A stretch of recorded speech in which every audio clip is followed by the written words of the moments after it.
Hello and welcome to the management classes. आज इस video में हम लोग यूजीसी नेट इकोनॉमिक्स के फर्स्ट यूनिट के सब topic efficiency criteria, Pareto optimality, Hicks Kaldor and wealth maximization को डिस्कस करेंगे। ठीक है, इसके अंदर हम लोग तीन थ्योरीज को डिस्कस करेंगे। एक सबसे पहले हम देखेंगे पैरेटो ऑप्टिमैलिटी क्राइटेरिया, उसके बाद हम लोग देखेंगे काल्डोर हिक्स कंपनसेशन क्राइटेरिया और लास्ट में देखेंगे काल्डोर का मॉडल ऑफ डिस्ट्रीब्यूशन। जैसे मैंने पिछली वीडियो में भी कहा था कि ये सारे टॉपिक्स मैंने पहले से आपने चैनल पर डाले हुए हैं और आप बहुत सारे लोगों ने उनको देखा भी है।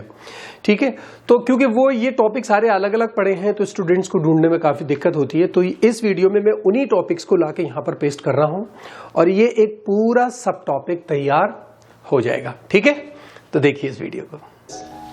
आज इस वीडियो में हम लोग पैरेटो ऑप्टिमैलिटी क्राइटेरियन को डिस्कस करेंगे। देखिए, पैरेटो ऑप्टिमैलिटी क्राइटेरियन एक बेसिकली इकोनॉमिक एफिशिएंसी है जिसको हम लोग ऑब्जेक्टिवली मेजर कर सकते हैं। कैसे मेजर कर सकते हैं हम इसको इस मॉडल के अंदर डिस्कस करेंगे। ये आइडिया एक इटालियन इकोनॉमिस्ट थे, बहुत फेमस इकोनॉमिस्ट थे जिनका नाम था विल्फ्रेडो पैरेटो। उन्होंने ये आइडिया दिया था, इसीलिए इसको हम लोग पैरेटो ऑप्टिमैलिटी क्राइटेरियन कहते हैं। उन्होंने एक आइडिया ये दिया था, ये क्राइटेरिया कहता है कि हम किसी भी आदमी को फायदा नहीं पहुंचा सकते जब तक हम किसी दूसरे आदमी को नुकसान ना पहुंचाएं। यानी हम एक ऑप्टिमैलिटी की उस कंडीशन पर पहुंच गए हैं कि हमारी रिसोर्सेज जो भी है, प्रोडक्ट है या फैक्टर्स ऑफ प्रोडक्शन है, अब प्रोडक्शन के अंदर कोई भी चीज आप लीजिए, कहते हैं कि वो उस लेवल पर डिस्ट्रीब्यूट हो चुकी हैं कि अब किसी को अगर हमें फायदा पहुंचाना है तो दूसरे को नुकसान करना होगा। मतलब कोई भी आदमी बेटर ऑफ नहीं हो सकता जब तक कोई दूसरा आदमी वर्स ऑफ ना हो। ठीक है, एक कंडीशन उन्होंने ये ली है। और अगर ऐसी कोई कंडीशन आ जाती है कि one became better off and no one became worse off, तो वो कहते हैं कि ये पैरेटो इंप्रूवमेंट कहलाता है। ठीक है, और एक कंडीशन कि अगर कोई भी बेटर ऑफ नहीं हुआ और कम से कम एक आदमी, एक जो है व्यक्ति वो वर्स ऑफ हो गया, तो ये वेलफेयर में लॉस है। इसको कहते हैं degrees in the social welfare. ठीक है, इस क्राइटेरिया को जो हम लोग पैरेटो ऑप्टिमैलिटी के टर्म्स में जब हम इसको डिफाइन करते हैं तो हम कहते हैं कि situation in which it is impossible to make anyone better off without making someone worse off, और इसी को हम पैरेटो ऑप्टिमैलिटी या पैरेटो एफिशिएंसी कहते हैं। देखिए, मैं आपको एक छोटा सा ऐसी एग्जांपल दे रहा हूं। ये एग्जांपल फिर मैं वही जब पिछली वीडियो में भी एक आदमी में इस तरह का एग्जांपल देता हूं कि ये एग्जांपल बिल्कुल लिखने के लिए नहीं है एग्जाम में, आपको मैं सिर्फ एक आइडिया दे रहा हूं कि सपोज कर लीजिए एक फैमिली के अंदर 4 लोग हैं।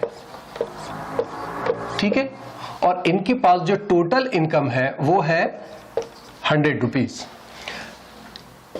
इसके पास 25 है, इसके पास 25 है, इसके पास 30 है और इसके पास 20 है।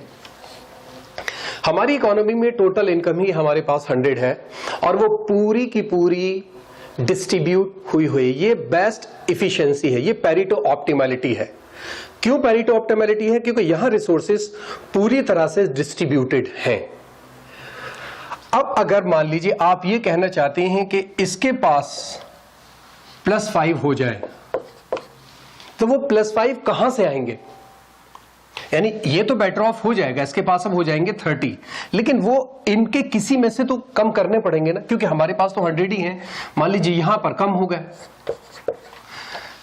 तो ये बेटर ऑफ हुआ, लेकिन ये वर्स ऑफ हो गया। तो वो कंडीशन जब हमारे पास वो कंडीशन आ जाए कि जब किसी एक को फायदा पहुंचाने के लिए किसी दूसरे को नुकसान पहुंचाना जरूरी है, तो वो पैरेटो ऑप्टिमैलिटी कहलाती है। यहां हमारी डिस्ट्रीब्यूशन ऑफ रिसोर्सेज जो है वो ऑप्टिमम है, इससे अच्छा डिस्ट्रीब्यूशन नहीं हो सकता। ठीक है, दूसरी चीज आप ये मानिए कि कहीं से कोई भी है इनमें से, मान लीजिए ये वाला है, इसने कहीं से 5 रुपए का और इंतजाम कर लिया, कहीं थे इनने भाग दौड़ करी और उसको इंतजाम कर लिया, वो 5 रुपये बढ़ गए, यानी इसके पास +5 हो गए। अब कितना हो गया इसका 30, 25, 30 एंड 20। लेकिन अब आप इसको टोटल कीजिए तो ये टोटल हो जाएगा 105। वो कंडीशन जब कोई एक बेटर ऑफ हो जाए और कोई अदर यानी कोई भी अदर में से वर्स ऑफ ना हो, इस कंडीशन को हम लोग पेरिटो इंप्रूवमेंट कहते हैं। यानी यहां हमारा वेलफेयर 100 से 105 हो गया, तो यह कहलाता है पेरिटो इंप्रूवमेंट, क्योंकि हमने एक बेटर ऑफ हुआ है लेकिन कोई भी वर्स ऑफ नहीं हुआ। इसको पेरिटो इंप्रूवमेंट कहते हैं। एक कंडीशन और है कि सपोज कर लीजिए हमारे पास वही 100 है जो डिस्ट्रीब्यूटेड है, लेकिन किसी वजह से इसके -5 हो गए यानी 20 हो गए, यानी एक वर्स ऑफ हुआ और कोई अदर बेटर ऑफ नहीं हुआ। यहां सिर्फ नुकसान है, यानी अब यहां पर जो है वो 95 रह गए। इस कंडीशन को हम कहते हैं decrease in the social welfare. यानी ये कंडीशन कहां है, वो चेंज जहां no one became better off and at least one worse off, वहां कहेंगे इसको decrease in the social welfare. ठीक है, आ रही है समझ में ये? तो ये बस मैंने आपको सिर्फ बताने के लिए किया है, बाकी हम जो इसको डिटेल में पढ़ेंगे अभी एजवर्थ बॉक्स डायग्राम के थ्रू, आगे हम इसको पढ़ेंगे। ये मैंने सिर्फ आपको आइडिया दिया है कि आखिर ये कंसेप्ट क्या है, किस तरीके से, कौन सी सिचुएशन है जहां ये पेरिटो ऑप्टिमलिटी है, कहां पेरिटो इंप्रूवमेंट है और कहां decrease in the social welfare है। ठीक है, अच्छा, इसको डिटेल में पढ़ने के लिए हम 3 मार्जिनल कंडीशंस को स्टडी करेंगे। हम इकोनॉमिक की 3 डिफरेंट मार्जिनल कंडीशंस लेंगे और उनको स्टडी करेंगे। पहली क्या है, efficiency of distribution of commodities among customers.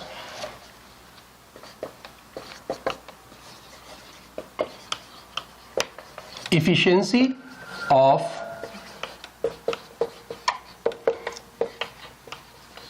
distribution of commodities among customers, और इसको हम efficiency of exchange भी कहते हैं। इसको मैं अलग कलर से लिख लूं,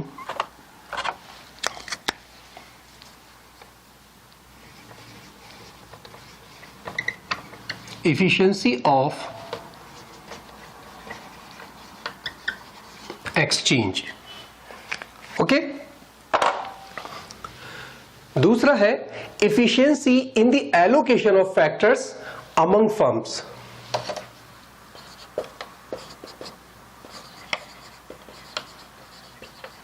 efficiency in the allocation of factors among firms। और यहां फैक्टर्स ऑफ प्रोडक्शन डिस्ट्रीब्यूट हो रहे हैं फर्म्स के अंदर, तो इसको हम लोग एफिशिएंसी ऑफ प्रोडक्शन भी कहते हैं।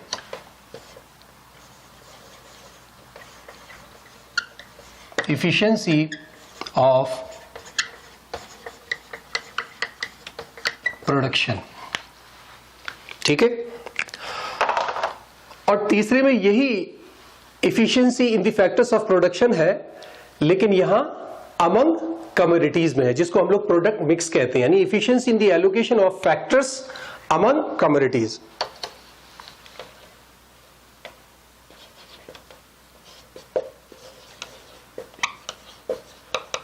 efficiency in the allocation of factors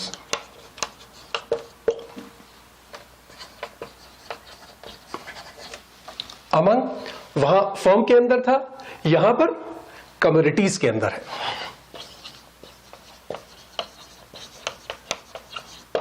commodities, okay. और इस एफिशिएंसी को हम efficiency in the product mix भी कहते हैं।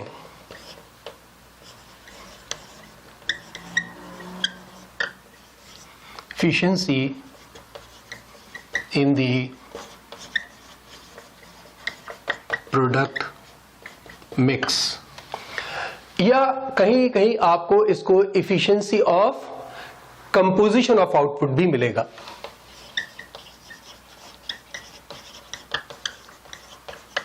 कंपोजिशन ऑफ आउटपुट, ठीक है। तो ये 3 एफिशिएंसीज हैं जिनको हम वन बाय वन स्टडी करेंगे। अच्छा, क्योंकि आप अगर इकोनॉमी के लिए इकोनॉमी को लें तो यहां तो बहुत सारे कंज्यूमर हैं, बहुत सारे प्रोडक्ट हैं और बहुत सारे फैक्टर्स ऑफ प्रोडक्शन हैं। तो सिंपलिसिटी के लिए यहां पर हम मॉडल लेके चलेंगे जहां पर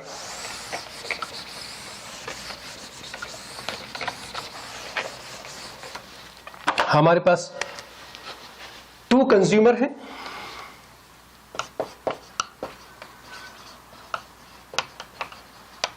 कंज्यूमर है, कोई भी नाम ले लीजिए, हम यहां ए एंड बी ले लेते हैं, ए एंड बी।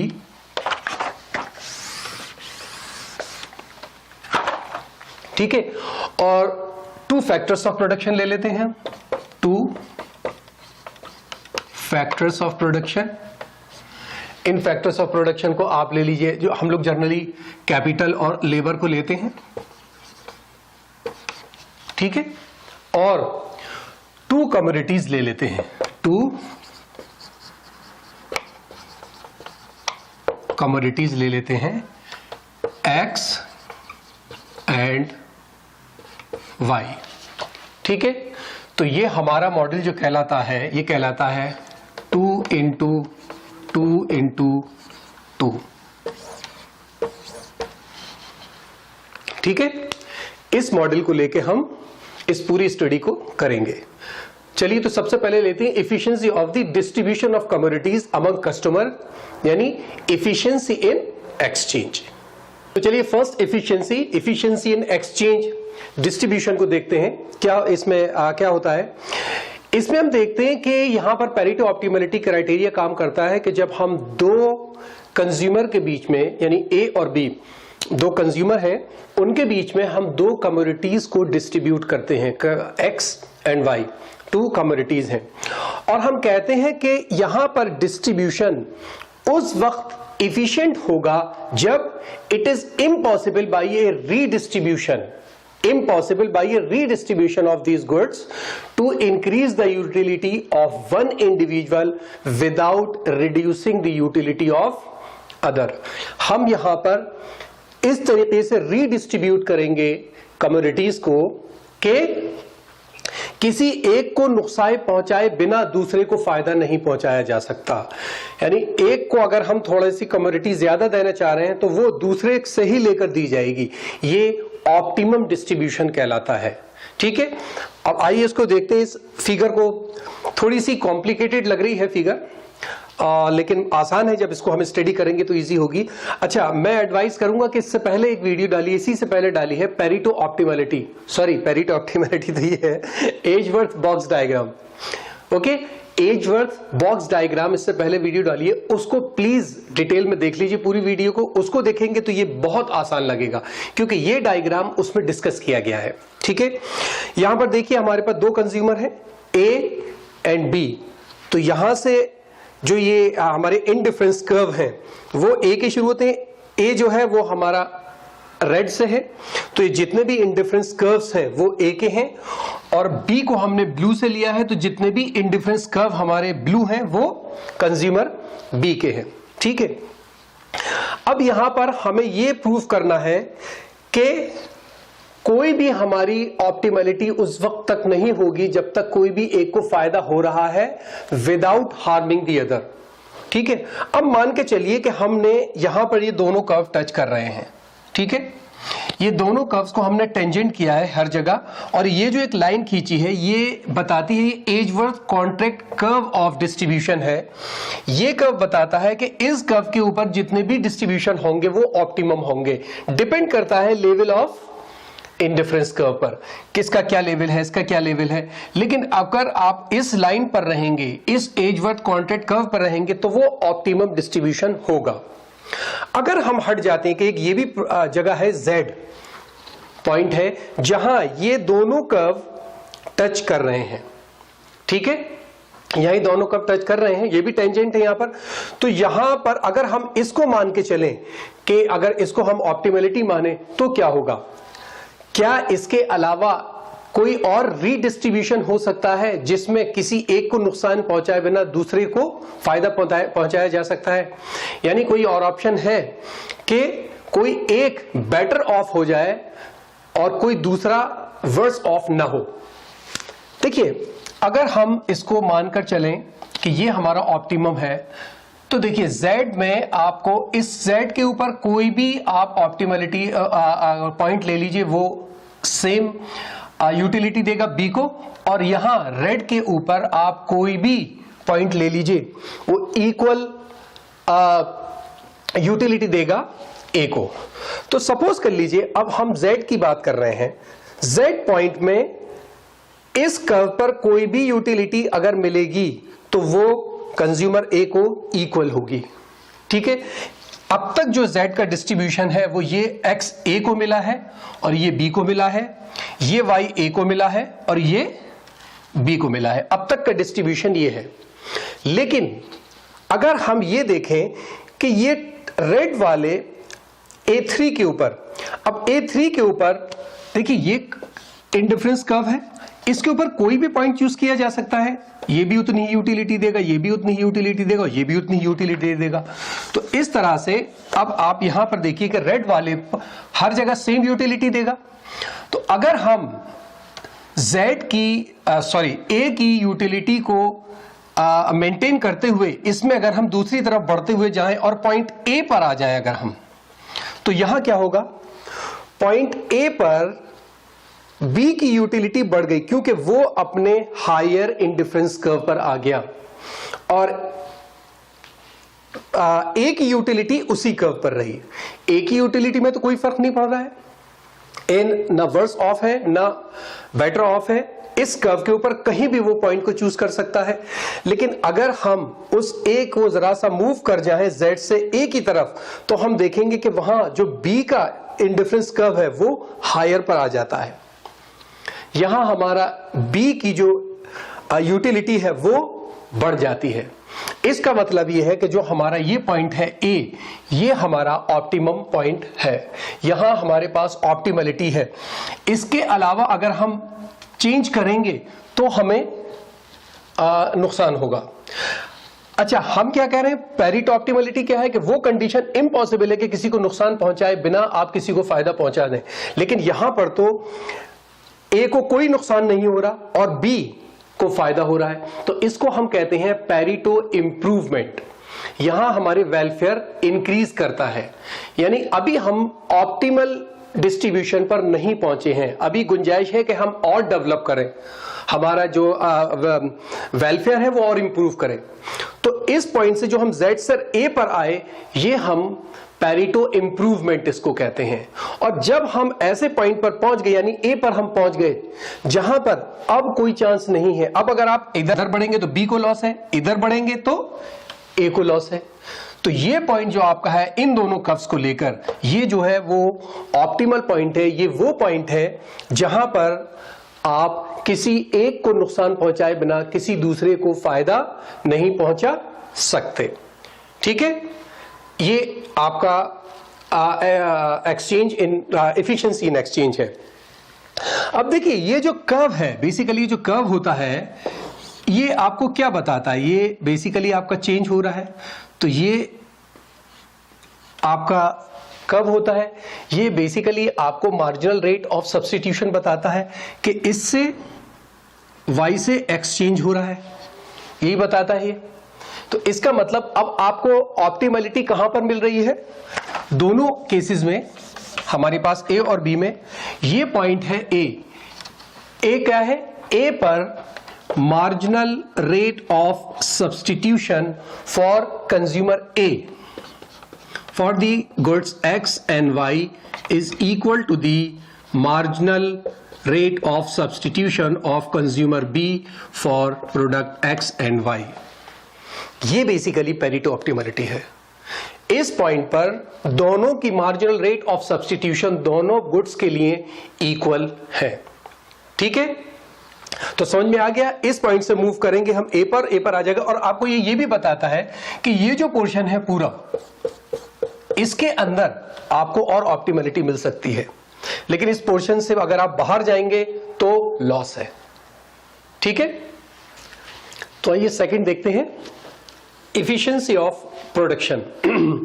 यहां पर हम दो फर्म्स एक्स और वाई के बीच में दो फैक्टर्स ऑफ प्रोडक्शन कैपिटल और लेबर को डिस्ट्रीब्यूट करेंगे ऑप्टिमली। देखिए ये ऑलमोस्ट सेम है जैसे हमने अभी किया था। हमने दो कंज्यूमर के बीच में प्रोडक्ट को किया था, यहां दो फर्म्स के बीच में फैक्टर्स ऑफ प्रोडक्शन को हम करना है। तो यहां हमारे पास जो फर्म है वो दो है, एक्स एंड वाई। तो ये हमारी फर्म एक्स हो गई, ठीक है। और इसी तरह ये सब हमारे जो हमने वहां पर ये इंडिफरेंस कर्व लिए थे, यहां हम ये आइसोकांट लेकर चल रहे हैं। ये जो रेड वाले आइसोकांट्स हैं वो फर्म एक्स के हैं, x1, x2, x3, x4 and x5, ठीक है। और इसी तरीके से ये हमारी फर्म y हो गई। और अब इसी तरीके से ये जो हमारे ब्लू वाले आइसोकांट्स हैं, ये सारे आइसोकांट हमारे फर्म y के हो गए, y1, y2, y3, y4 and lastly y5। Okay, अब देखिए, और ये हमारे जो फैक्टर्स हैं यहां हमने पहले प्रोडक्ट लिए थे, अब हमारे फैक्टर हैं। ये हमारा कैपिटल है, कैपिटल, ये हमारा कैपिटल ऑफ y हो गया, और ये हो गया हमारा कैपिटल ऑफ x, ठीक है। इसी तरह से ये जो है ये हमारा लेबर ऑफ x हो गई, और ये हमारी लेबर ऑफ y, ठीक है। और देखिए बाकी क्राइटेरिया बिल्कुल सेम है। हम यहां पर ऑप्टिमल डिस्ट्रीब्यूशन पर पहुंच रहे हैं, तो अगेन हम यही देखेंगे कि सारे आइसोकांट्स हैं। अगर हम वापस जाएं, हम Z को चेक करें कि वो ऑप्टिमल है नहीं है, और उससे हम मूव करें फिर वापस A के ऊपर या हम B के ऊपर, तो हम ये देखेंगे कि यहां पर एक कंडीशन है कि एक फर्म बेटर ऑफ हो रही है without worsening the other, worse off दूसरी नहीं हो रही है। तो इसका मतलब एक पॉइंट यहां आ सकता है हमारा। तो इसके बीच में जितनी भी हमारी पॉइंट है वो ऑप्टिमलिटी कहलाएंगे। तो इस केस में जो ए है हमारा वो पेरेटो ऑप्टिमलिटी है, जैसा सेम हमने अभी प्रोडक्ट के केस में किया था। और जेड हमारा ऑप्टिमल पॉइंट नहीं है, ठीक है। वहां जो कर्व हमारा था उस केस में वो था मार्जिनल रेट ऑफ सब्स्टिट्यूशन। जब हम फर्म्स के केस में आ जाते हैं तो ये हो जाता है marginal rate of technical substitution of firm X for labor and capital is equal to the marginal rate of technical substitution of firm Y for labor and capital। जब ये दोनों इक्वल हो जाएंगे, यानी ये कर्व्स जो हैं दोनों के ये इक्वल हो जाएंगे, हमारे marginal rate of technical substitution जहां है, तो वो हमारी पेरेटो ऑप्टिमलिटी कहलाएगी, ठीक है। तो इसके अंदर मैं डिटेल में नहीं जा रहा हूं क्योंकि वो ऑलमोस्ट ये उसके सेम है, बस कुछ पैरामीटर्स चेंज हो गए हैं, ठीक है। अब तीसरा लेते हैं जिसको है efficiency of product mix. Efficiency of product mix,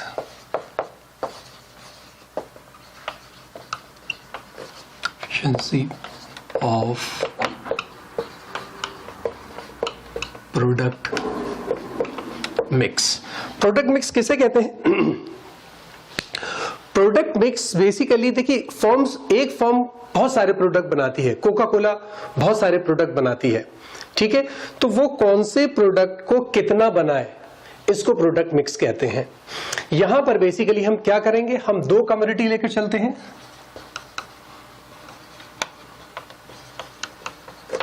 A and B, ठीक है, और दो फैक्टर्स लेके चलते हैं जो इनके बीच में हमें डिस्ट्रीब्यूट करने हैं, एक्स एंड वाई, ठीक है।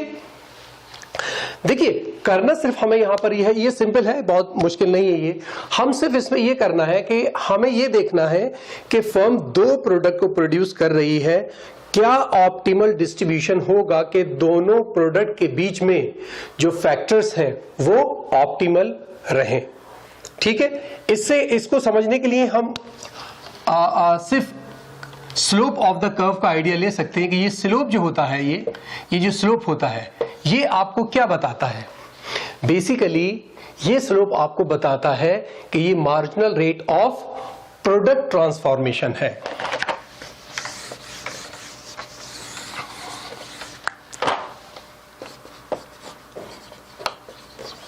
Marginal rate of product transformation,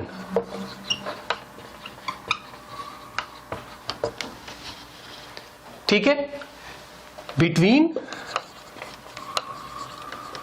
x and y, जिसको हम लोग marginal rate of product transformation x and y भी लिखते हैं। इसका मतलब यह है कि अगर आपको ये x है और ये y है, अगर आपको x का प्रोडक्शन बढ़ाना है, x1 करना है, तो आपको y का प्रोडक्शन को सैक्रिफाइस करना होगा, ठीक है।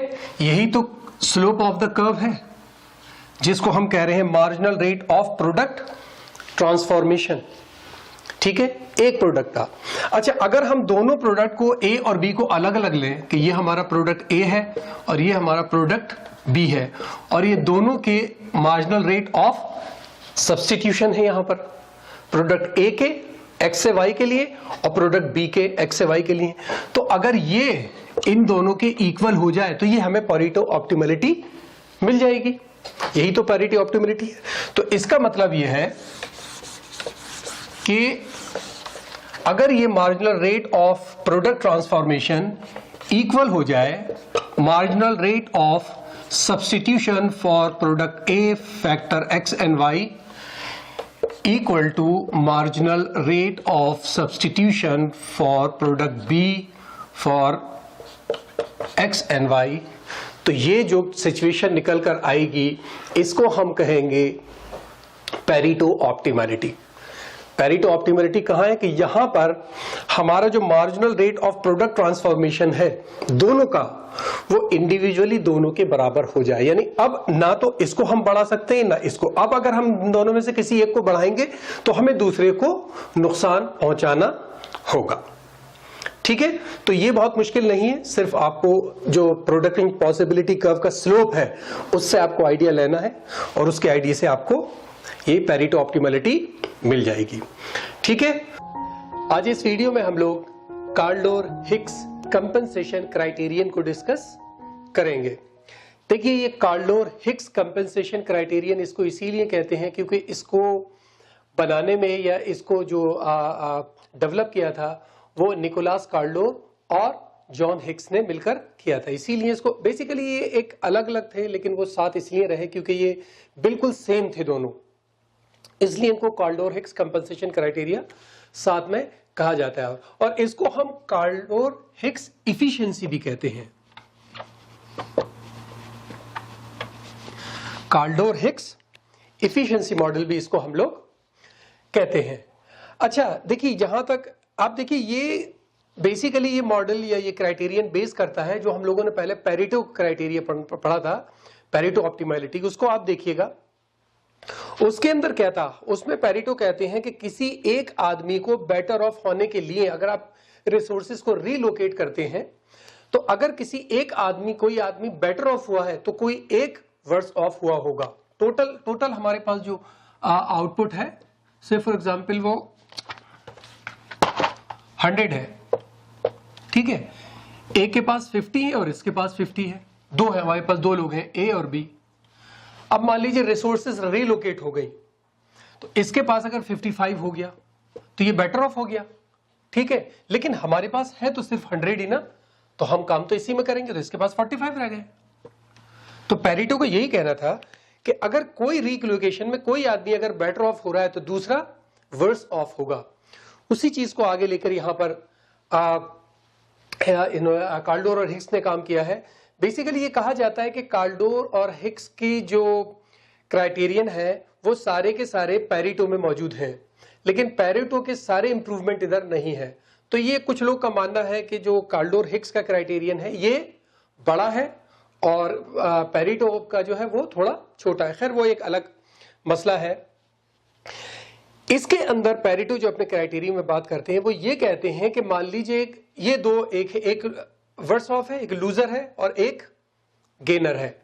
उनका कहना यह है कि अगर गेनर के पास इतना गेन हुआ है कि वो जो लूजर है उसको कंपनसेट कर दे और उसके बावजूद भी उसके पास कुछ बच जाए, उसके बावजूद भी उसके पास रिसोर्सेज बचें, तो उसको हम लोग सोशल वेलफेयर कहते हैं। जैसे मैं एग्जांपल लूं, समझना आसान होगा, इसको ब्लैक ले लें। देखिए सपोज कर लीजिए दो लोग हैं, एक मिस्टर ए है और एक मिस्टर बी है। जो मिस्टर ए है वो रिच है, बहुत पैसा उनके पास है। मिस्टर बी जो है ये किसी तरह से 4,000 रुपीस कमाते हैं, ठीक है, तो इनका काम ऐसे ही चल रहा है, ये रिच है। अब मान लीजिए रिलोकेशन हुआ, एक चेंज आया, गवर्नमेंट की पॉलिसीज के हिसाब से चेंज आया, जिससे जो भी हमारी फिक्स रिसोर्सेज हैं अब उनमें चेंज आएगा। ये रिच चाहता है कि मैं चेंज करूं, तो इससे पूछा जाएगा कि आप इस चेंज को लाने के लिए कितना पे कर सकते हैं। इसने कहा कि ठीक है, अगर ये चेंज आता है तो मैं 2000 पे कर दूंगा। जाहिर है ये परेशान है, इससे कहा कि अगर ये चेंज रोका जाए, कि हो सकता है इससे तुम्हें नुकसान हो जाए, तो अगर इस चेंज को रोका जाए तो आप कितना पे कर सकते हैं। इसने कहा मैं 1000 पे कर दूंगा, ठीक है। अब यहां क्या है, रिच जो है वो तो 2000 पे करने के लिए तैयार है, ठीक है, और जो मिस्टर बी है वो कितना पे करने के लिए तैयार है, 1000।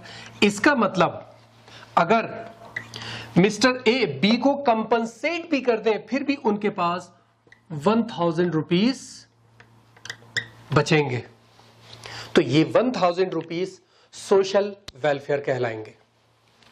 समझ रहे हैं बात को? यानी वो कंडीशन जहां पर जो गेनर है, जिसको प्रॉफिट हुआ, जिसको मिला है, वो अगर लूजर को कंपनसेट भी कर दे उसके बावजूद भी उसके पास रिसोर्सेज बचती हैं, तो ये सोशल वेलफेयर कहलाता है। यानी सोसाइटी को कोई गेन हुआ है, यानी जो गेनर को जो गेन हुआ है वो लूजर के लॉस से ज्यादा होना चाहिए। यानी the amount of gainer must be greater than the amount of loser. जो लूजर का है वो कम होगा, तो वो इसको कंपनसेट भी कर देगा और फिर भी उसके पास वेलफेयर रहेगा, कुछ रिसोर्सेज बचेंगी जो सोसाइटी में वेलफेयर लेकर आएंगी। पेरेटो में क्या था कि नहीं, वहीं पर खत्म हो जाएगा, इसको लॉस होगा तो इसको फायदा हो जाएगा, इसको लॉस होगा तो इसको फायदा हो जाएगा। यहां वो कह रहे हैं कि नहीं, अगर इतना फायदा हुआ है कि वो लूजर का लॉस को कंपनसेट कर दे उसके बावजूद भी उसके पास बचता है, तो वो सोशल वेलफेयर कहलाएगा, ठीक है। इसीलिए इसको कहते हैं काल्डोर हिक्स कंपनसेशन क्राइटेरियन, क्योंकि इसके अंदर कंपनसेट किया जाता है। जब वो कंपनसेट करेगा उसके बावजूद भी वेलफेयर हो रहा है तो वो सोशल वेलफेयर है, इसीलिए इसको कंपनसेशन वेलफेयर कहते हैं। अब देखिए एक हम यूटिलिटी डायग्राम से इसको समझने की कोशिश करेंगे थोड़ा सा।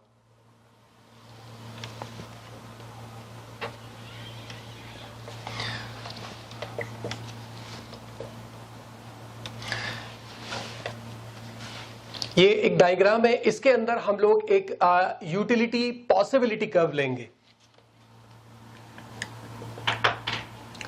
यूटिलिटी पॉसिबिलिटी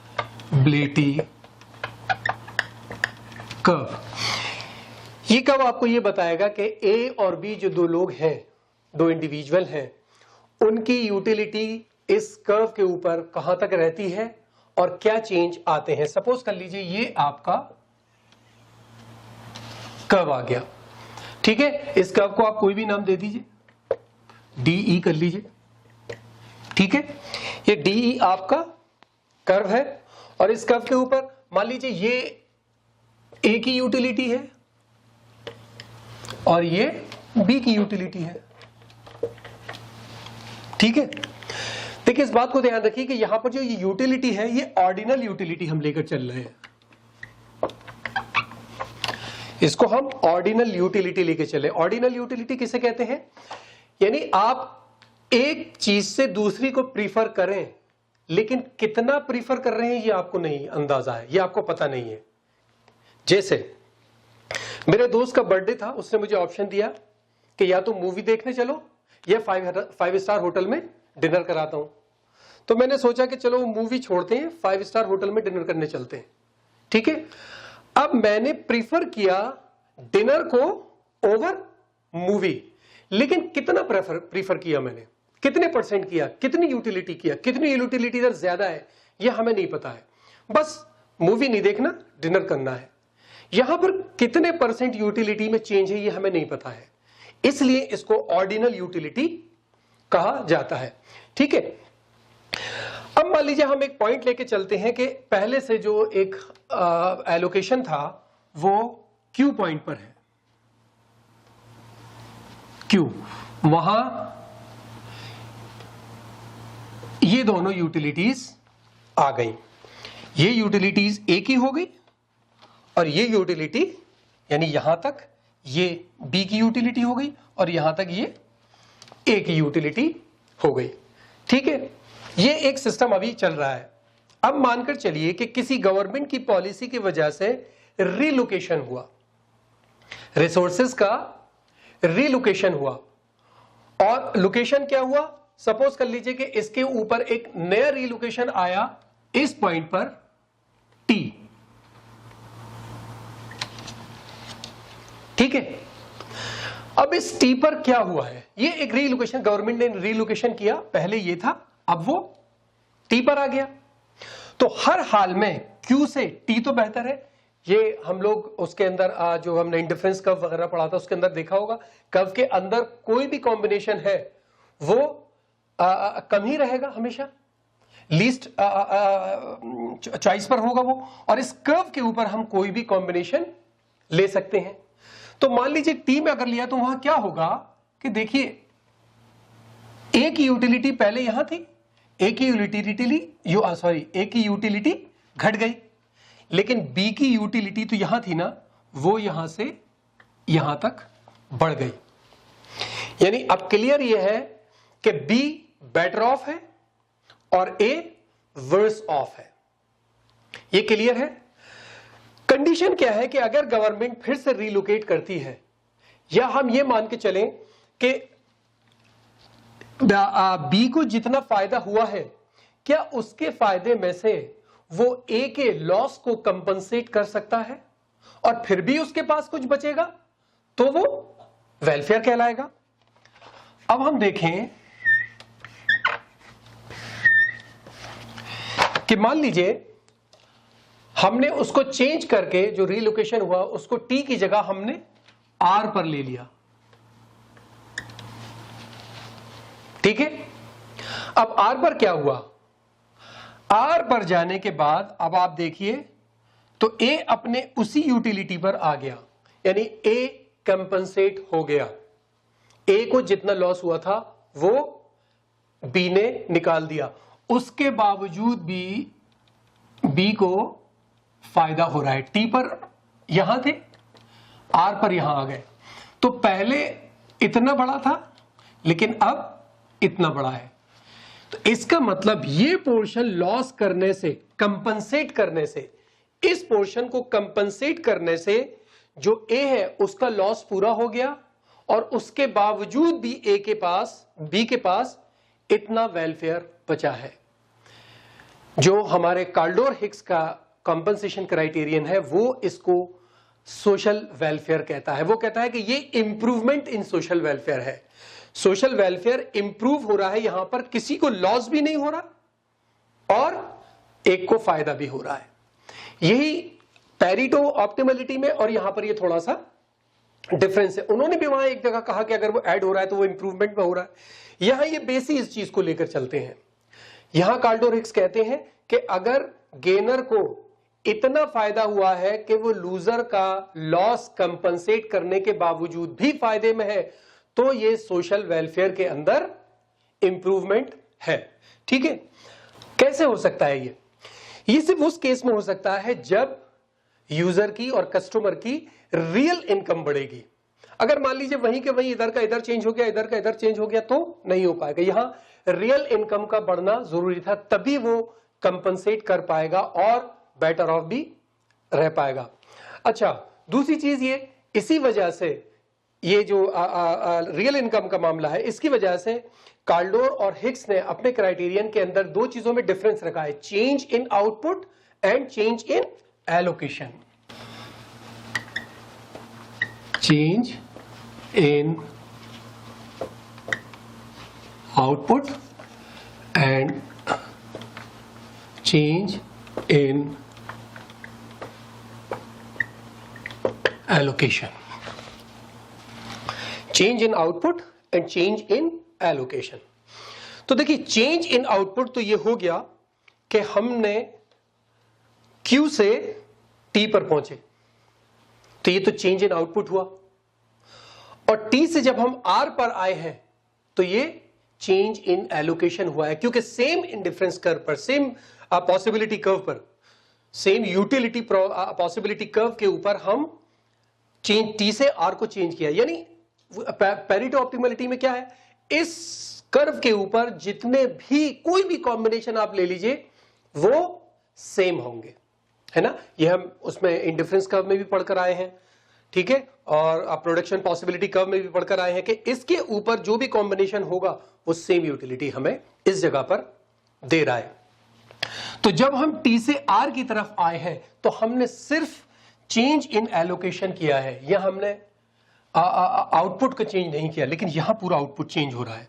यहां हम Q पर थे, इतना आउटपुट था, अब इतना आउटपुट था, अब इतना आउटपुट हो गया, ठीक है। अच्छा, फिर आप ले लीजिए, अगर आप फिर रीलोकेट करिए और आप अगर इसमें बेस्ट कॉम्बिनेशन चार है इसके ऊपर, तो जाहिर है इसके अंदर जो बेस्ट कॉम्बिनेशन होगा वो G होगा। ये भी रीलोकेशन है, ये दोबारा से हम चेंज इन एलोकेशन कह लीजिए। ये हम रिसोर्सेज को दोबारा से रीलोकेट कर रहे हैं, एक को घटा रहे हैं, एक को बढ़ा रहे हैं, लेकिन ये आइडियल आप एक तरीके से कह सकते हैं कि ये दोनों का आइडियल पॉइंट होगा, ठीक है। अगर लिमिटेशन की बात करें तो काल्डोर हिक्स ने इनकम डिस्ट्रीब्यूशन सिस्टम को बिल्कुल पूरी तरह से इग्नोर किया है। इनकम डिस्ट्रीब्यूशन, हर आदमी के पास इनकम की वैल्यू अलग अलग होती है। गरीब के पास पैसे की वैल्यू ज्यादा होती है, अमीर को पैसे की वैल्यू थोड़ी सी कम होती है। और सिंपली यहां ये हिक्स और Kaldor evaluates the alternative situation on the basis of monetary valuation of different persons. यहां उन्होंने ये देखा है कि मॉनेटरी वैल्यूएशन क्या है उसके पास, लेकिन उस पैसे की उसके पास यूटिलिटी कितनी है इसका कोई जिक्र नहीं है। और यहां पर ये मानकर चलते हैं कि जितने भी लोग हैं दुनिया के अंदर, उन सब की पैसे की जो यूटिलिटी है, यूटिलिटी ऑफ मनी, वो सेम है, कोई डिफरेंट नहीं है। और अगर ये बात हम लेकर चले कि साहब एक है, तो फिर ये मॉडल या ये बात थोड़ी सी इलॉजिकल लगती है। क्यों? क्योंकि यहां गरीब भी हैं और अमीर भी हैं। जैसे हम एक एग्जाम्पल लेके चलें, हमने अभी जो एक एग्जाम्पल लिया था कि ए और बी है। ए जो है वो रिच है और बी के पास 400, ठीक है। ए से कहा गया कि तुम इस चेंज को लाने के लिए क्या पे कर सकते हो, तो वही वाली बात, इनने कहा कि मैं 2 कर दूंगा, इसने कहा कि मैं इसको रोकने के लिए 1000 दे दूंगा। काल्डोर हिक्स कहते हैं कि क्योंकि इसके पास इतना आया कि इसने बी को कंपनसेट किया और उसके बावजूद भी इसके पास 1000 बच गया, तो ये सोशल वेलफेयर के अंदर इंप्रूवमेंट है। लेकिन इसको 2000 खर्च करने में कितनी यूटिलिटी गेन हुई और इसको 1000 खर्च करने में कितनी यूटिलिटी लॉस हुई, ये कौन देखेगा। जैसे मैं एक एग्जांपल दूं, 2 आदमी हैं, एक बहुत अमीर है और एक बहुत गरीब है। दोनों रोड पर जा रहे हैं, यानी एक इतना गरीब है कि उसके बच्चे घर पर भूखे हैं और वो कहीं से उनके लिए खाना जुटाने के लिए निकला है। वो दोनों जा रहे हैं, दोनों को 100 का नोट जमीन पे पड़ा हुआ मिला। अब मुझे ये बताइए कि किसके लिए वो 100 के नोट की वैल्यू ज्यादा होगी, उस अमीर के लिए या वो जो उस बच्चों को खाना खिलाने के लिए ले जाएगा। जाहिर है उसके लिए ये बहुत ज्यादा होगी, क्योंकि इससे उसके बच्चे खाना खा लेंगे। अमीर क्या करेगा, एक सिगरेट का पैकेट ले लेगा, कुछ भी करे वो। देखिए उठाए ना उठाए वो अलग मसला है। एक एग्जाम्पल है कि वो 100 रुपए उनको अगर मिलते हैं, कहीं से भी मिलते हैं, उसकी वैल्यू उनके लिए क्या होगी। तो जो यूटिलिटी है वो गरीब के लिए बहुत ज्यादा है और अमीर के लिए बहुत कम है। तो इसका 1000 में भी लॉस बहुत ज्यादा होगा और इसका 2000 में जो गेन होना है वो गेन भी बस थोड़ा सा ही होगा, ठीक है। इसका मतलब यह है कि अगर यूटिलिटी में पूरा चेंज नहीं आ रहा तो फिर ये डेवलपमेंट कहां हो गया, ये फिर टोटल वेलफेयर यहां पर नहीं बढ़ रहा है। टोटल वेलफेयर उतना नहीं है, क्यों, क्योंकि यहां तो इसको लॉस ज्यादा है यूटिलिटी में और इसको फायदा कम है ना। तो इस वजह से यहां ये लेकर चले, ये बात माना लोगों ने कि जो काल्डोर और हिक्स का कंपनसेशन क्राइटेरियन है ये ठीक है, लेकिन चूंकि इसके अंदर इनकम डिस्ट्रीब्यूशन को, बल्कि कहिए एग्जिस्टेंस ऑफ इनकम डिस्ट्रीब्यूशन को पूरी तरह से इग्नोर किया गया है, इसलिए ये चीज थोड़ी सी लॉजिकल लगती है। आज इस वीडियो में हम लोग काल्डोर्स मॉडल ऑफ ग्रोथ को डिस्कस करेंगे। देखिए वीडियो शुरू करने से पहले मैं 2 सेंटेंस में आपको बताऊं कि बेसिकली काल्डोर मॉडल का मेन एम क्या है। उस बात जब मॉडल पढ़े तो उस बात को जहन में रखिएगा। काल्डोर का सिस्टम ये कहता है कि हम इनकम को अगर फुल एम्प्लॉयमेंट है तो टोटल इनकम डिस्ट्रीब्यूटेड है, ठीक है। कुछ लोग ऐसे हैं जो इन्वेस्टमेंट कर रहे हैं, सेव कर रहे हैं, कुछ लोग ऐसे हैं जो सेव नहीं कर रहे, क्योंकि सबकी मार्जिनल प्रोपेंसिटी टू सेव और कंज्यूम अलग अलग है, ठीक है। तो इस मॉडल के अंदर काल्डोर का आइडिया यह है कि हम इनकम को रीडिस्ट्रीब्यूट करें ताकि वो लोग जो सेव नहीं कर रहे हैं उनसे इनकम शिफ्ट कर जाए उनकी तरफ जो लोग सेव ज्यादा कर रहे हैं, जिससे कि हमारा कैपिटल बढ़ेगा और कैपिटल बढ़ेगा तो हमारी इन्वेस्टमेंट बढ़ेगा और फाइनली इकोनॉमिक ग्रोथ होगी, ठीक है।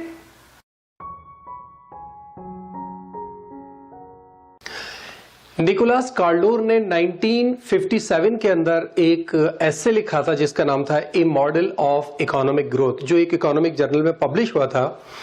उस एसे के अंदर ये मॉडल सजेस्ट किया गया और इस मॉडल को काल्डोर ने हैरोल्ड के जो डायनामिक मॉडल है, डायनामिक अप्रोच है, और केन्स की जो टेक्निक ऑफ एनालिसिस है, केन्स की जो टेक्निक ऑफ एनालिसिस है उस पर इस मॉडल को बेस किया। यानी उस मॉडल को, उन दोनों मॉडल को, एक तो हैरोल्ड का डायनामिक अप्रोच है या केन्स की टेक्निक ऑफ एनालिसिस है, उस पर बेस किया है, उसको फॉलो किया हुआ है, ठीक है।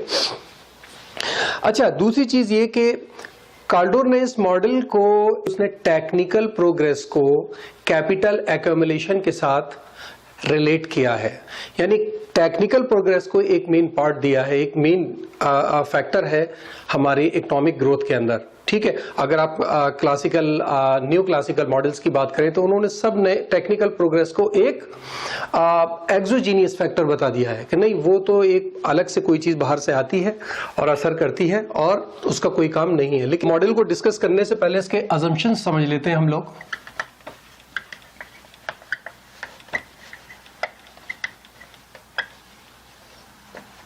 assumptions।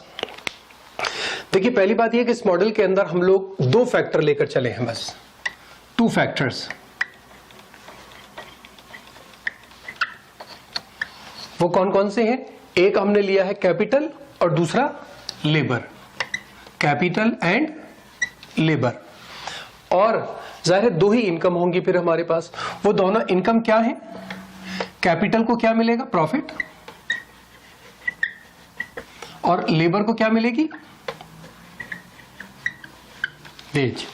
यानी हमारे पास 2 फैक्टर हैं इस मॉडल के अंदर और 2 ही इनकम है। ठीक है। दूसरी चीज, all profit are saved and all wages are consumed.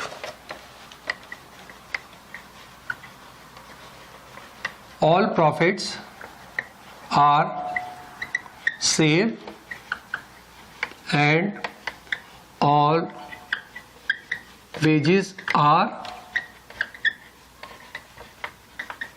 consumed।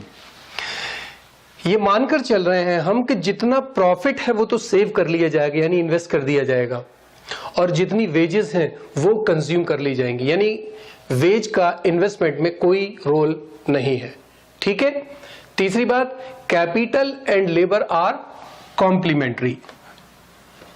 Capital और लेबर जो है वो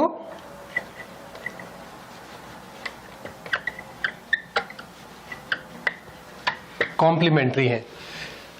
लेबर को बढ़ाकर कैपिटल को घटाया जा सकता है, कैपिटल को बढ़ाकर लेबर को घटाया जा सकता है। किसी भी कॉम्बिनेशन से हम प्रोडक्शन ले सकते हैं। ठीक है। अगली बात, कांस्टेंट रिटर्न टू स्केल है और प्रोडक्शन फंक्शन में कोई चेंज नहीं है।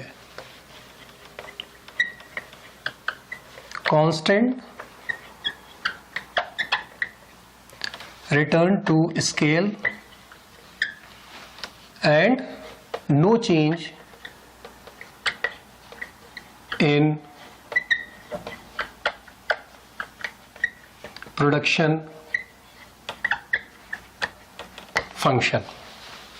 ठीक है। कांस्टेंट रिटर्न टू स्केल का क्या मतलब है? जितने परसेंट आप इनपुट बढ़ाएंगे उतने ही परसेंट आउटपुट बढ़ जाएगा, और जो हमारा फंक्शन बनकर आएगा प्रोडक्शन का उसमें कोई चेंज नहीं होगा ओवर टाइम। ठीक है। अगली बात, परफेक्ट कंपटीशन को हम अज्यूम करके चल रहे हैं।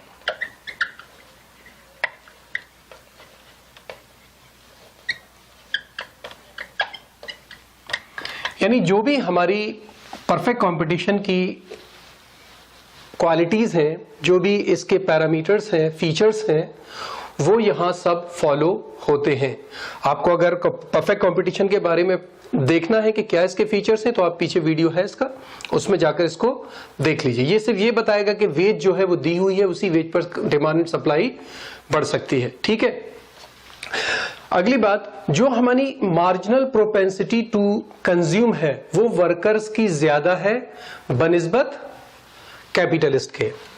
यानी marginal propensity to consume of worker is greater than the marginal propensity to consume of capitalist. जाहिर सी बात है, लेबर के पास जरा सा पैसा आता है तो वो उसमें से क्या रख पाएगा? उसके वो जो भी पोर्शन है खर्च कर लेता है, तो मार्जिनल प्रोपेंसिटी कंज्यूमर्स की ज्यादा होती है। कैपिटलिस्ट है, उनके पास इनकम बहुत ज्यादा आती है, तो उनकी जाहिर कम होगी लेबर से। ठीक है।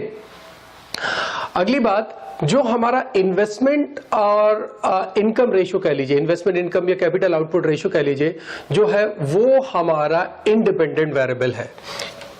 यानी आई इन्वेस्टमेंट अपॉन इनकम, ये जो रेशियो है हमारा आई अपॉन वाई, ये जो रेशियो है ये इंडिपेंडेंट वेरिएबल है।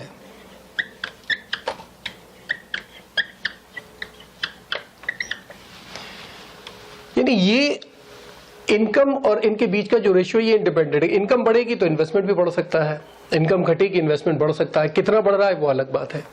ठीक है। अगली बात, there is a state of full employment. हम यहां पर फुल एम्प्लॉयमेंट लेवल को कंसीडर करके चल रहे हैं। डस्टर कुछ ज्यादा ही आवाज कर रहा है।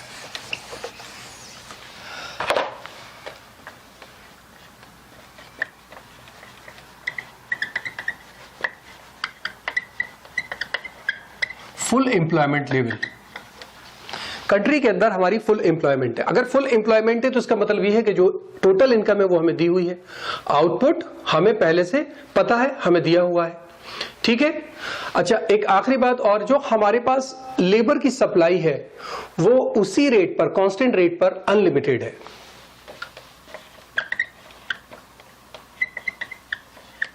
Unlimited supply of labour on the given veg.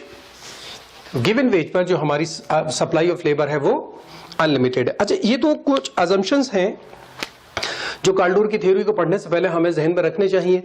इसके अलावा कुछ और बातें हैं जिससे कि कार्ल ने इस थ्योरी को इनिशिएट किया है। जैसे कार्ल का मानना है कि जो हमारे पास एक फॉलिंग रेट ऑफ ग्रोथ है प्रोडक्टिविटी का, उसके पास हम मान के चल रहे हैं कि इस टेंडेंसी का हमारे पास कोई रिकॉर्ड नहीं है। हमें नहीं पता कि किस तरह गिरता है, कब घटता है, क्या प्रोडक्टिविटी किस तरीके से घट रही है। दूसरी बात, जो हमारा कैपिटल पर लेबर है वो कंटिन्यूअसली बढ़ रहा है। कैपिटल पर लेबर, जो हमारा इन्वेस्टमेंट है, जो हम कैपिटल इन्वेस्ट कर रहे हैं, वो पर लेबर और एन एवरेज, पर लेबर का मतलब एवरेज कैपिटल पर लेबर, वो कंटिन्यूअसली हमारा बढ़ता चला जा रहा है। अगली बात, जो हमारा प्रॉफिट और वेज का रेशियो है उसमें कोई चेंज नहीं है। इसी तरीके से जो हमारा कैपिटल आउटपुट रेशियो है उसके अंदर भी लॉन्ग रन के अंदर एक स्टेडी ग्रोथ है, ठीक है। तो चलिए फिर मॉडल को शुरू करते हैं। देखिए, कार्ल अपनी थ्योरी को शुरू ही इस बात से करते हैं कि वो कहते हैं कि हमारी सोसाइटी की जो इनकम है वो डिफरेंट क्लासेस में डिस्ट्रीब्यूटेड है और हर क्लास की प्रोपेंसिटी टू सेव अलग है, उसकी अपनी प्रोपेंसिटी टू सेव है। हर क्लास की प्रोपेंसिटी टू सेव अलग होने से किसी दो क्लास की प्रोपेंसिटी टू सेव एक साथ नहीं होती है। यानी जो हमारा कैपिटल है, जैसा एजम्पशन में हमने यहाँ दो ही तरह की इनकम ली है, वेज एंड प्रॉफिट। तो जो हमारा टोटल कैपिटल है वो या तो वेज से होगा या प्रॉफिट से होगा। और वो कहते हैं इक्विलिब्रियम हमें उसी जगह पर मिलेगा जब हमारी ये डिस्ट्रीब्यूशन ऑफ इनकम जो है वो फेयर और एप्रोप्रिएट होगा। या आप कहिए कि जो हमारा growth rate and income distribution है, these are inherently connected elements. यानी जो इनकम ग्रोथ है हमारी, इनकम डिस्ट्रीब्यूशन और ग्रोथ रेट, ये दोनों स्वाभाविक तौर पर एक दूसरे से कनेक्टेड है। बेसिकली यही इस मॉडल की मेरिट है, ठीक है। अच्छा, इस मॉडल में देखिए दोनों एस्पेक्ट्स कहे गए हैं कि एक तरफ तो ये कह रहे हैं कि जो हमारी इनकम डिस्ट्रीब्यूशन अगर डिटरमिन हो गई, हमने इनकम डिस्ट्रीब्यूशन को डिटरमिन कर लिया, तो उससे हम लेवल ऑफ सेविंग को पता कर सकते हैं। अच्छा, जब हमें लेवल ऑफ सेविंग पता चल गया तो इन्वेस्टमेंट को ला सकते हैं, क्योंकि I is to S, investment is to saving होता है। और जाहिर है जब हमें इन्वेस्टमेंट मिल गया तो हमें इकोनॉमिक ग्रोथ मिल जाएगी। दूसरी तरफ ये मॉडल कहता है कि अगर आपने इकोनॉमिक ग्रोथ को डिटरमिन कर लिया, उससे आपको लेवल ऑफ इन्वेस्टमेंट मिल जाएगा। और जब आपको लेवल ऑफ इन्वेस्टमेंट मिल गया तो investment is equal to saving, आपको सेविंग मिल गई। और जब आपने सेविंग आपके पास आ गई तो फिर आप इनकम डिस्ट्रीब्यूशन को निकाल सकते हैं, क्योंकि सेविंग आपको पता लगेगी, जिसकी ज्यादा इनकम है वो ज्यादा सेव कर रहा है, जिसकी कम है वो कम सेव कर रहा है। तो ये आपको एक पैरामीटर मिल जाएगा जिससे आप डिस्ट्रीब्यूशन ऑफ इनकम को निकाल सकते हैं। इसको हम लोग एक इक्वेशन के तौर पर देखेंगे किस तरीके से ये हम प्रूफ कर पाते हैं कि जो हमारी बेसिकली प्रॉफिट का जो पोर्शन है वो किस तरह फंक्शन है हमारी इन्वेस्टमेंट का, ठीक है। देखिए, उसके लिए पहले हम ये देखें कि ये जो हमारी इनकम है वो किस दो चीज से मिलकर बनी है। इनकम हमारी दो ही चीज से बनी है, टोटल इनकम, वेज और प्रॉफिट, वेज प्लस प्रॉफिट, ठीक है। ये हमें पता ही है, हम बार बार इस बात को कह रहे हैं कि investment is equal to saving होता है, यानी जो इन्वेस्टमेंट है वो सेविंग है, ये भी है। लेकिन ये एस क्या है? एस क्या है?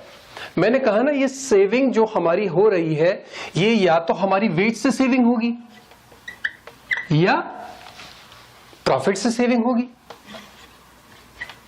तो SW plus SP, basically S जो है हमारा वो SW यानी saving from wage and saving from profit है।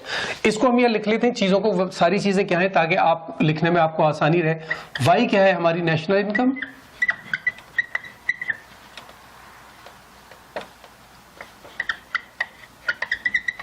वाई हमारी नेशनल इनकम है, ठीक है। और डब्ल्यू क्या है? हमारी income of labour, labour income लिख लीजिए,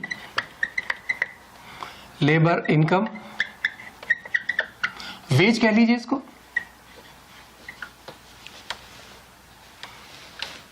पी क्या है? हमारी एंटरप्रेन्योर प्रॉफिट,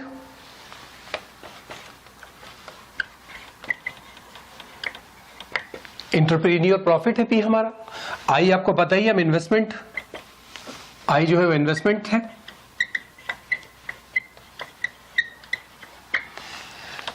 एस क्या है? ये भी आपको मालूम है, सिंपली सेविंग है,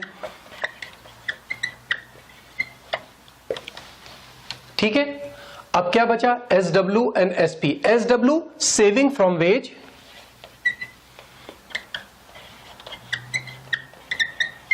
सेविंग फ्रॉम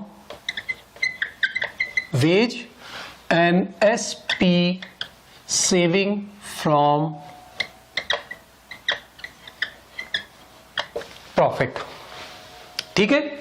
इसको देख लीजिए, ये जो मैंने इक्वेशंस यहां लिखी हैं उसमें वाई नेशनल इनकम है, डब्ल्यू लेबर इनकम है जिसको हम वेज कहेंगे, पी प्रॉफिट है, आई इन्वेस्टमेंट है, एस सेविंग है, और S W saving from wage, and S P saving from profit, ठीक है।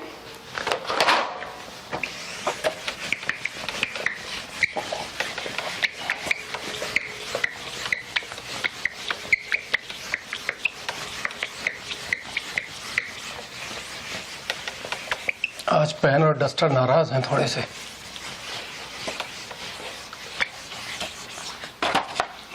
ज्यादा ही आवाज कर रहे हैं, ठीक है। अच्छा, अब दूसरी चीज देखिए, ये जो एस डब्ल्यू है,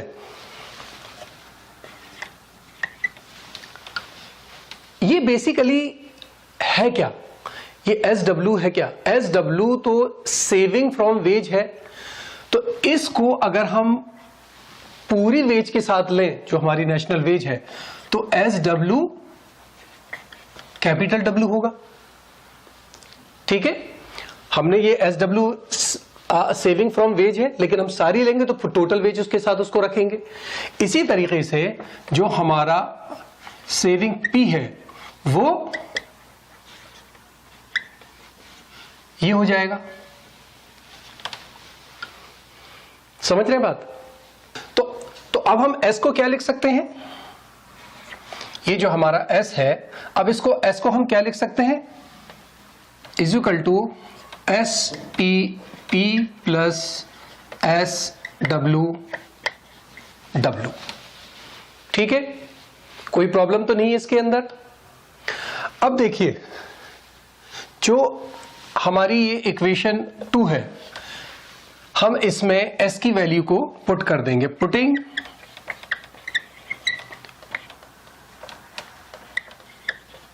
value of S in equation 2, यानी I is equal to S की जगह अब हम इसको लिख देंगे S P P plus S W capital W, ठीक है। अच्छा, अब इक्वेशन 1 को देखिए आप, अगर हम यहां पर ये y is equal to W plus P है, ठीक है। क्या हम इसको, अगर हम p को इधर ले आए तो p माइनस का हो जाएगा, यानी y minus P is equal to W. तो w की वैल्यू क्या हो गई? y minus P. तो ठीक है, इस w की जगह हम यही लिख देते हैं, I is equal to S P P plus S W Y minus P, ठीक है। यहां तक कोई प्रॉब्लम नहीं है। इसको ब्रैकेट को खोल लें तो ये मल्टीप्लाई हो जाएगा। I is equal to S P capital P plus S W Y minus S W P, ठीक है। यहां तक कोई प्रॉब्लम नहीं है, सिर्फ हमने इसकी वैल्यू को पुट किया है। पुट करने के बाद हमने इसको यहां पर इसकी W की वैल्यू को हमने यहां पर अगेन इसको पुट कर दिया, फिर इसको ब्रैकेट को हमने खोल दिया, तो ये SPP आ गया, SWY माइनस SWP। ठीक है, अब देखिए सिर्फ हम इसको चेंज करके लिखें आपकी समझ के लिए। मैं डायरेक्ट भी लिख सकता हूं, लेकिन आपकी समझ के लिए मैं इसको थोड़ा सा एक स्टेप और बढ़ा रहा हूं। सिर्फ हम इसको इधर ला रहे हैं और इसको इधर, यानी SPP minus SWP plus SWY। सिर्फ करा यह है कि इसको इधर रख दिया है और इसको इधर रख दिया है। ठीक है, अब देखिए मैं ऊपर से मिटा देता हूं क्योंकि ऊपर ही लिखूंगा अब इसको।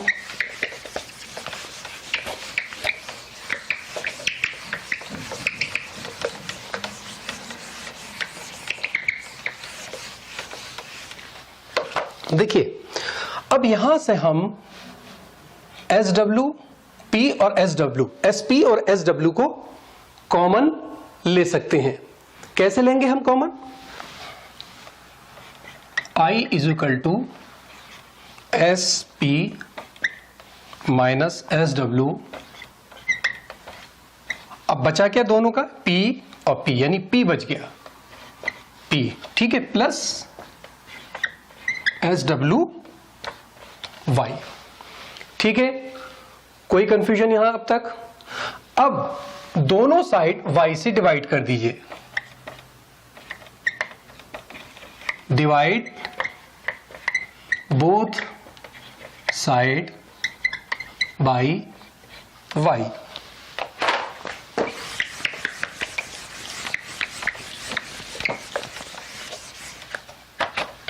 I अपॉन Y हो जाएगा।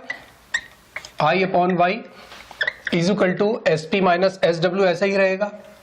SP minus SW P upon Y plus SW Y upon Y। ठीक है, बात समझ में आ रही है?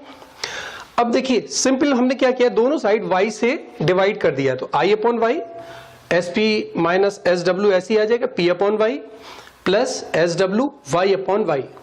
Y अपॉन Y से ये कैंसिल हो जाएगा Y। बचेगा क्या आपके पास? ये वाला पोर्शन। ठीक है, अब क्या करेंगे? अब हम दोनों साइड फिर से SP माइनस SW से, दोनों साइड को SP माइनस SW से डिवाइड करेंगे। Divide both side by SP minus SW। SP minus SW क्या होगा?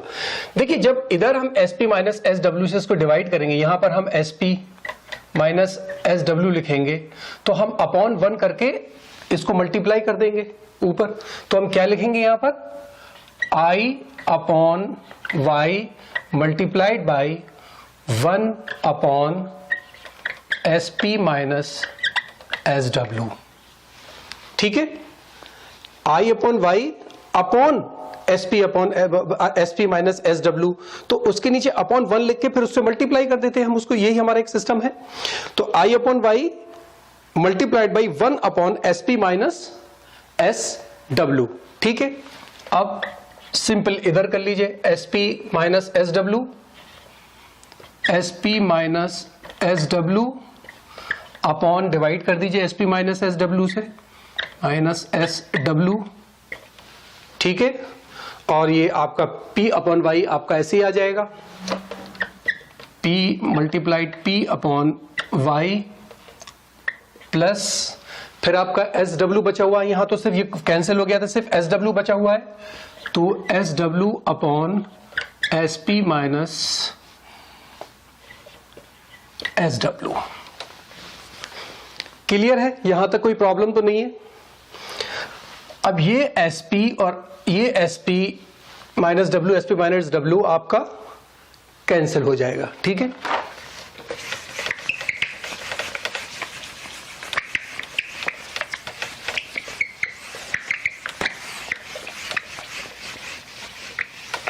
अब देखिए ये कैंसिल हो गया तो बचा क्या, I upon Y multiplied by 1 upon S P minus S W, ये तो कैंसिल हो गया। इजुकल टू के बाद से बचा आपका P upon Y plus S W S P S W. ठीक है, अब मैं सिर्फ कर ये रहा हूं कि इजुकल टू के इधर का पोर्शन में इधर लिख रहा हूं और इजुकल टू के इधर का पोर्शन में इधर लिख रहा हूं। ठीक है, कोई चेंज नहीं, यानी P Y P upon Y plus S W upon S P minus S W, sorry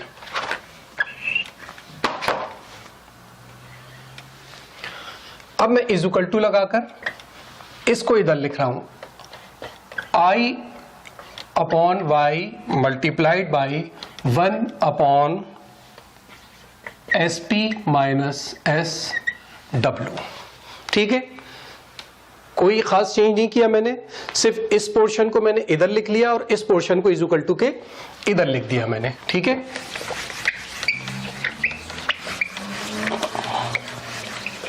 इसको एक पेज पे उतारते जाइए ताकि समझने में आसानी हो, क्योंकि मैं तो इसको मिटाता जा रहा हूं।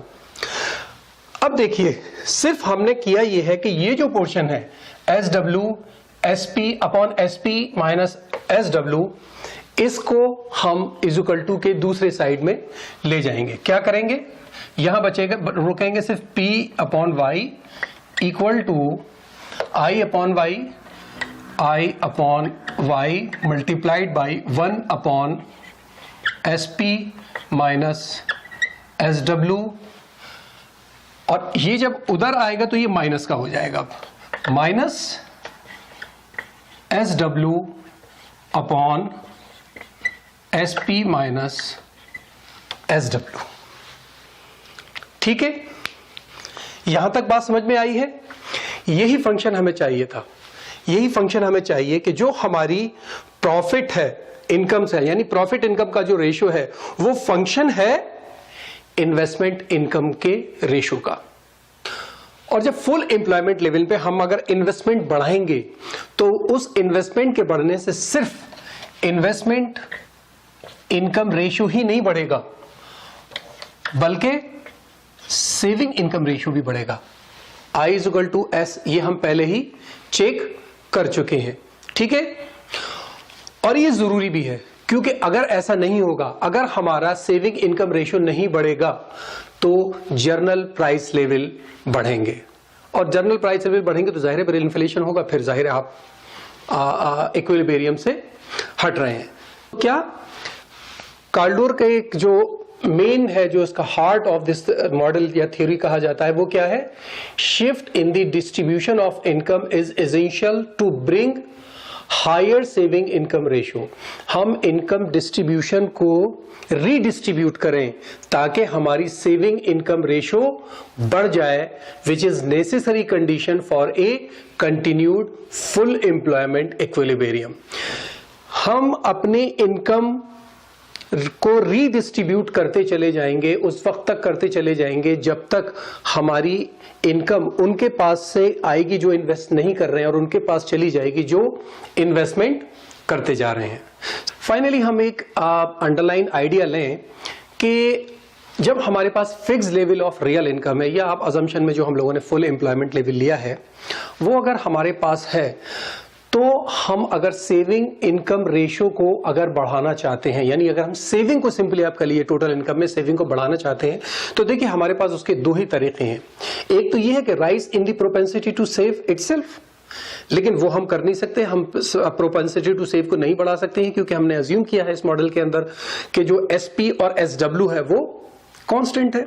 दूसरा तरीका यह है कि through a shift in the distribution of real income from low saving group to higher saving group, हम इनकम को रीडिस्ट्रीब्यूट करें, उन लोगों से इनकम को लें जो कि कम सेव कर रहे हैं और उनकी तरफ बढ़ाएं जो ज्यादा सेव कर रहे हैं।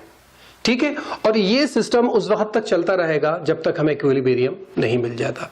यही बेसिकली एक मेन आइडिया है काल्डोर के इस मॉडल का।